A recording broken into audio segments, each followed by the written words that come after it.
এক গ্রামের পাশেই একটি বিশাল বড় জঙ্গল ছিল। সে জঙ্গলে একটি টুনি ও একটি কাক বাস করত।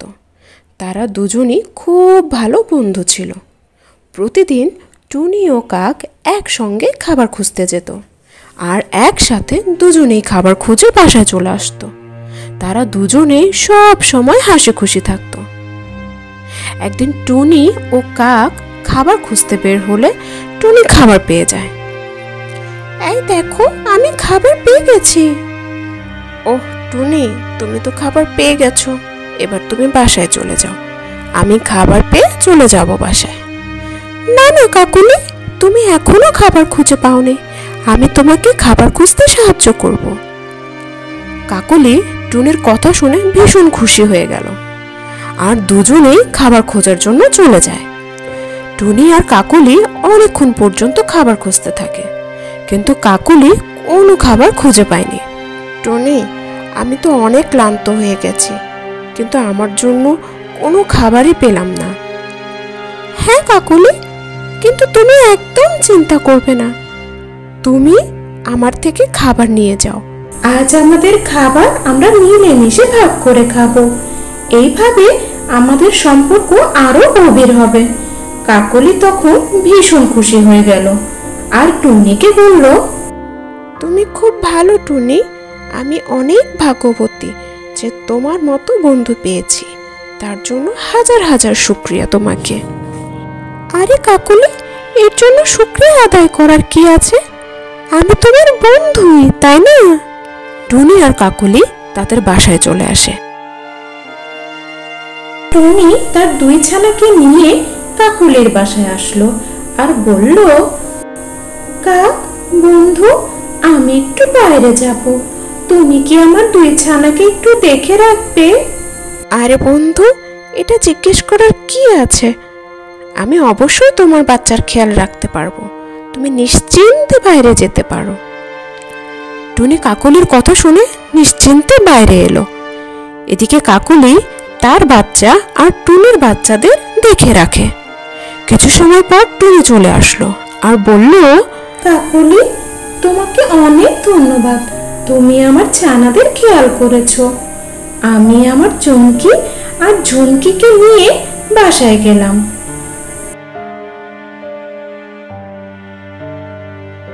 কিছুদিন পর কাকুলি টুনির বাসায় আসলো আর বলল, টুনি, আমি একটা কাজে একটু বাইরে যেতে হবে, তুমি কি আমার বাচ্চাকে দেখে রাখবে? কেন রাখবো না কাকুলি, তুমি আমার বাচ্চাদের খেয়াল রেখেছিলে, আমিও তোমার মতো তোমার বাচ্চার খেয়াল রাখবো, তুমি নিশ্চিন্তে চলে যাও, আমি তোমার বাচ্চাকে দেখে রাখবো। টুনি তখন তার বাসায় চুমকি, ঝুমকি আর কাকের বাচ্চাকে নিয়ে একসাথে বসেছিল। টুনির বাসায় খাবারও ছিল। অনেক বেশি বাতাস থাকার কারণে টুনির বাসার খাবারগুলো মাটিতে পড়ে গেল।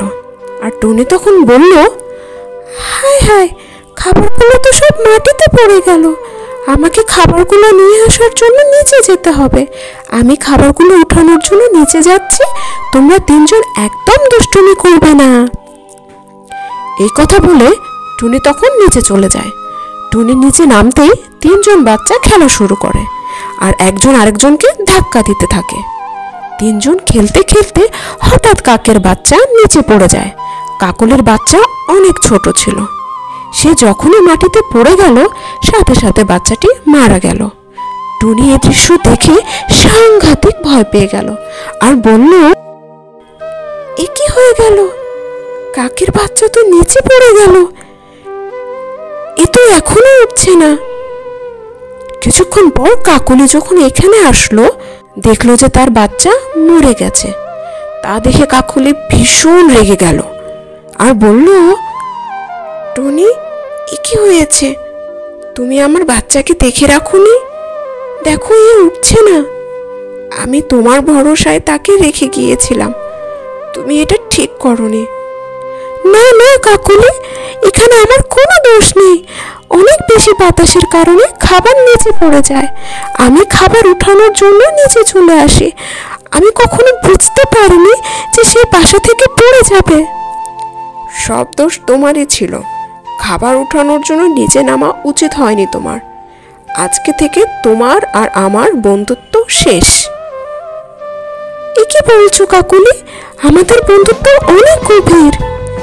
ব্যাস হয়েছে, তুমি এমনিতে আমার সঙ্গে ঠিক করলে না। আমি আর তোমার সাথে সম্পর্ক রাখতে চাই না। তুমি আমার বাচ্চাকে মেরে ফেলেছো, আর কোনোদিন আমার কাছে আসবে না। কাকুলি তখন রেগে মেগে সেখান থেকে চলে যায়। টুনি তা দেখে লজ্জায় পড়ে যায়। তখন সে বলে, কাকুলি একদম ঠিক বলেছে। খাবার উঠানোর জন্য নিচে নামা আমার উচিত হয়নি। আমার জন্য বাচ্চাটি মারা গেল। টুনি ভীষণ লজ্জিত থাকে। টুনি বারবার কাকুলির কাছে ক্ষমা চায়, কিন্তু কাকুলি তাকে কোনো কিছুতেই ক্ষমা করে না। কাকুলি, আমি জানি তুমি অনেক কষ্ট পেয়েছো। আমি তোমার সাথে একদম ঠিক করিনি, কিন্তু তুমি বিশ্বাস করো, সেখানে আমার কোনো দোষ নেই। আমার তো ধারণাই ছিল না যে তোমার বাচ্চাটা মাটিতে পড়ে যাবে। আমি কিচ্ছু শুনতে চাই না। বারবার আমাকে বিরক্ত করতে আসা বন্ধ করো। চলে যাও এখান থেকে। আমি কোনোদিন তোমাকে মাফ করব না। টুনি তখন মন খারাপ করে বাসায় চলে আসে। তারপরে কাকুলি টুনির উপর প্রতিশোধ নেওয়ার জন্য বুদ্ধি বের করতে থাকে। তখন টুনির বাসায় যায়, আর টুনিকে বাসায় দেখতে না পেয়ে টুনির বাচ্চা দুটোকে বাসা সহ একেবারে নিচে ফেলে দেয়। মাটিতে পড়ে যাওয়ার কারণে চুমকি আর ঝুমকি মারা যায়। কাকুলি ভীষণ খুশি হয়ে যায়, কিন্তু টুনি সব কিছু দেখে ভীষণ রেগে গেল আর বলল, এ তুমি কি করলে কাকুলি? তুমি আমার বাচ্চা দুটোকে মাটিতে ফেলে দিলে, আমার দুই বাচ্চাকেই মেরে ফেললে।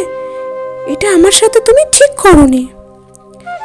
তোমার সাথে একদম ঠিকই করেছি। আমার প্রতিশোধ নেওয়া এখনো শেষ হয়নি। তুমি আমার থেকে কোনো দিন বাঁচতে পারবে না। এটা বলে কাকলি তখন চলে গেল। এদিকে টুনি মন খারাপ করে কান্না করতে থাকে। কান্না করতে করতে বলল, কাকলি, এটা আমার সাথে ভালো করলো না। কাকলির বাচ্চাটা নিজেই মাটিতে পড়ে মারা গিয়েছিল, আর সে নিজেই প্রতিশোধ নেওয়ার জন্য আমার বাচ্চাদের মেরে ফেললো। আমি কাকলিকে কখনোই ক্ষমা করব না। টুনির নতুন বাচ্চা হয়েছে, আমি টুনিকে কখনোই ছাড়বো না। যেদিন থেকে আমার বাচ্চাকে মেরে ফেলেছে, সেদিন থেকেই আমি ভেবে রেখেছি টুনির বাচ্চাদের বাঁচতে দিব না। আমি তাকে কখনোই খুশি দেখতে চাই না। টুনি তার ছোট্ট বাচ্চার নাম রেখেছে টুনটুন। আমি অনেক খুশি আমার ছোট্ট বাচ্চা টুনটুন হয়েছে, কিন্তু আমার অনেক ভয় করছে। কাকলি যদি আমার টুনটুনকে মেরে ফেলে, আমার কাকলির উপর নজর রাখতে হবে। কাকলি টুনির উপর প্রতিশোধ নেওয়ার জন্য শিয়ালের কাছে গেল আর বলল, শিয়াল ভাইয়া, আমার কাছে মনে হচ্ছে তুমি অনেক ক্ষুধার্ত। আমি তোমার জন্য শিকার খুঁজে রেখেছি। কিন্তু তুমি আমার জন্য কেন শিকার খুঁজে রাখবে? আমি খেয়াল করেছি যে তুমি অনেক ক্ষুধার্ত, এজন্য আমি তোমার জন্য একটি ছোট্ট টুনির বাচ্চা খুঁজে রেখেছি। আমি বাসা থেকে বাচ্চাটিকে তোমাকে দিয়ে যাব, তুমি পেট ভরে খেয়ে নিও।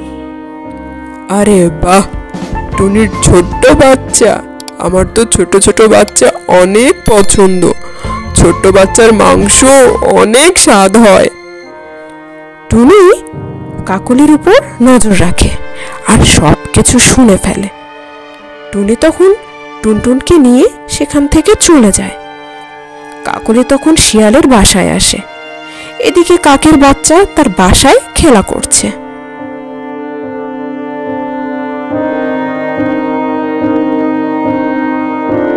যখন শিয়াল টুনির বাচ্চাকে পায়নি, তখন সে অনেক রেগে গেল আর বলল, তোমার সাহস কত বড়, তুমি আমাকে বোকা বানিয়েছো।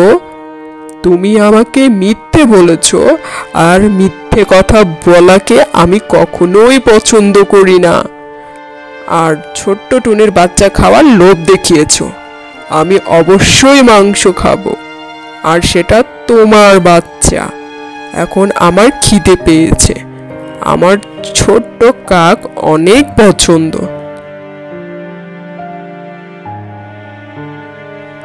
না না শিয়াল ভাইয়া, আমি তোমাকে মিথ্যে বলিনি। শিয়াল কাকের কোনো কথাই শুনলো না, সাথে সাথে কাকের বাচ্চাটাকে খেয়ে নিল।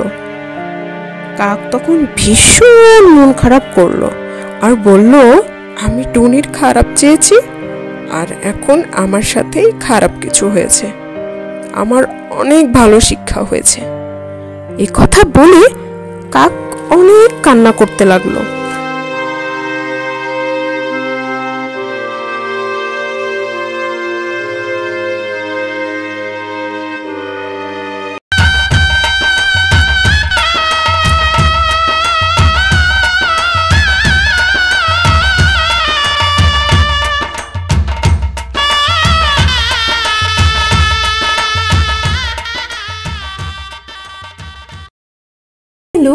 একটা ফুলের বাগানে একটা শিয়ালনি দাঁড়িয়ে আছে।